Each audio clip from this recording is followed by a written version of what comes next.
by reading from How to Understand the Mind.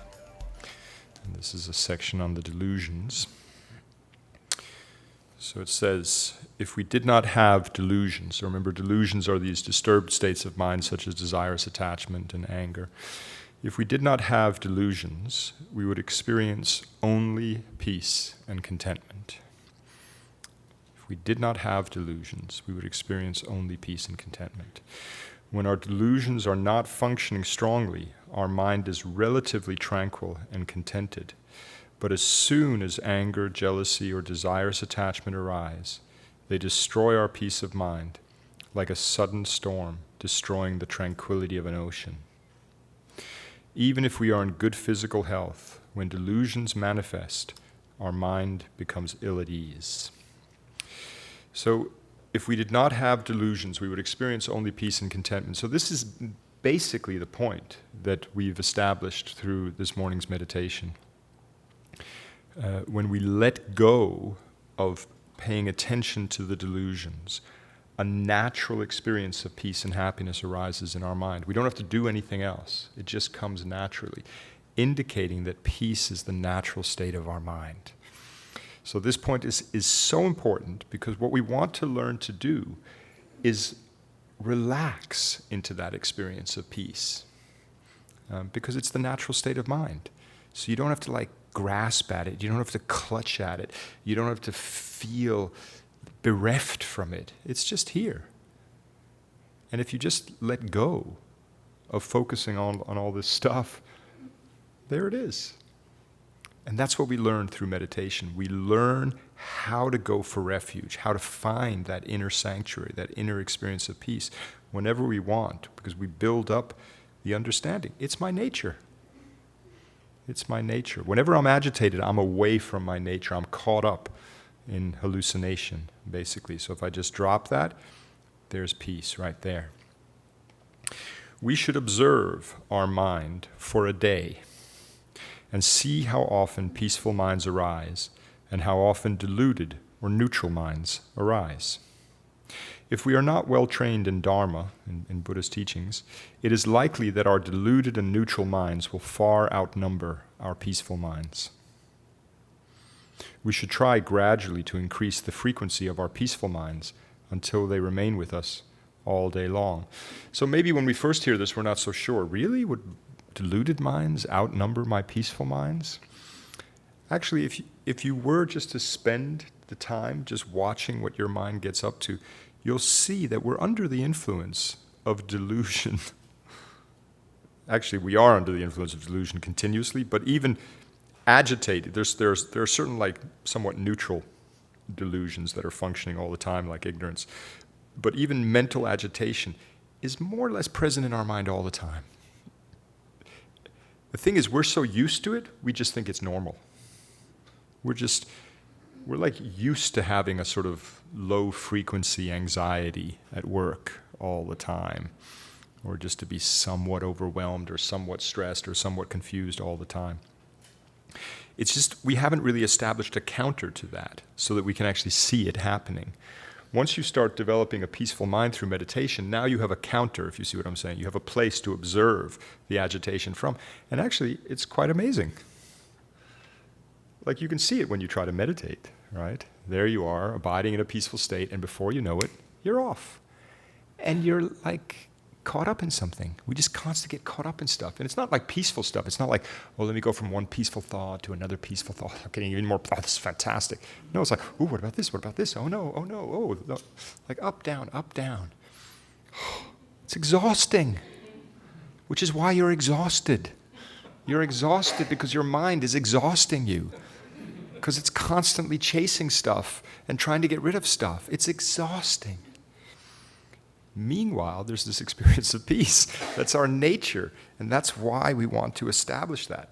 So anyway, Geshe is saying we should try to observe the mind throughout the day and see which minds are kind of prevalent.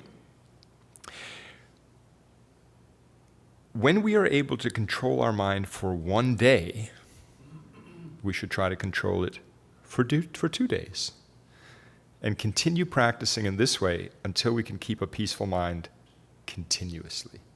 So this is kind of the challenge.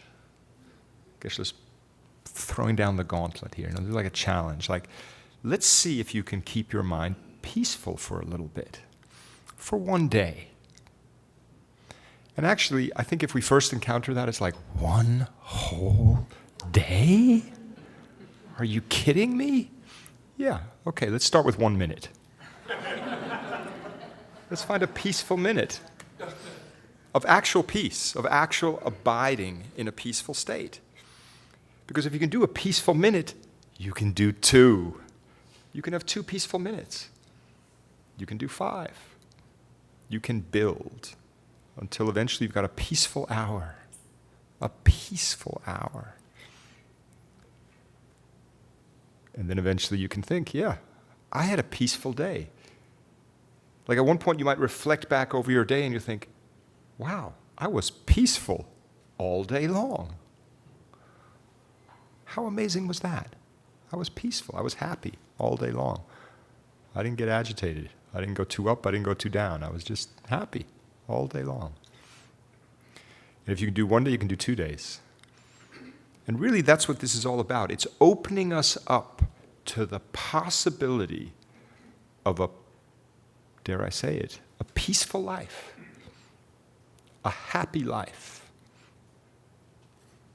Meaning not just peaceful moments, lots of peaceful memories in between the chaos, a peaceful life continuously. Finally, we will attain the permanent peace of liberation or nirvana. At this point, we will have completely abandoned delusions, and it will be impossible for our mind to be disturbed by anything. Whoa. So he went right from a peaceful day to nirvana in one fell swoop. But this is what I'm proposing we explore in this session, is the implication of the experience that we can have through meditation, that peace is the very nature of our mind, and that if we simply begin to attend to that peace, it will grow, it will expand. And essentially, it is opening us up to the possibility of a mind that is completely free from delusions, completely free from agitation, completely free from unhappiness. A mind that is literally pervaded by peace and happiness, because the real source of happiness is inner peace. A joyful mind that has become like your essential state of being until it's permanent. It's permanent. You're permanently peaceful. You're liberated. You have actually removed the delusions from your mind so that they can never return. You are a through and through bona fide happy person. You are free.